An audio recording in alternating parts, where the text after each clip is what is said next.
বাড়ি, আপনার জায়গা অন্য মানুষ দখল করতে এসেছে, তাহলে আপনাকে অবশ্যই আল্লাহ এবং আল্লাহর নবী এটাও অনুমোদন দিয়েছেন যে তোমাকে প্রতিবাদী হতে হবে, প্রতিবাদ করতে হবে। অন্যায় ভাবে আমার জায়গা, আমার ব্যবসা প্রতিষ্ঠান, আমার বাড়ি কেন দখল করবে?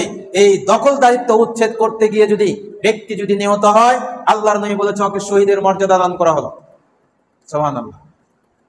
তৃতীয় নাম্বার, ইসলাম প্রত্যেক মুসলিম অমুসলিমের মান সম্মান রক্ষার্থে মর্যাদা দিয়েছেন যে তার ইজ্জতের নিরাপত্তা দিতে হবে। ইসলাম প্রত্যেক ব্যক্তির, সে মুসলিম হোক অমুসলিম হোক, তার ইজ্জতের সম্মানের নিরাপত্তা দান করেছে। কোন মুসলিম কোন অমুসলিমের ইজ্জত হানি করতে পারবে না।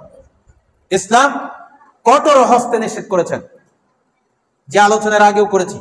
আল্লাহ রাব্বুল আলামিন বলেন, ইয়া আইয়ুহাল্লাযীনা আমানুস্তানিবু ইজতানিবু কাসীরাম মিনাজ-যন্নি বাযাজ-যন। প্রত্যেক ব্যক্তি এইটা খেয়াল রাখতে হবে যে তার ধারণা যেন না করে। কাসীরাম মিনাজ-যন্নি বাযাজ-যন, সে ধারণা থেকে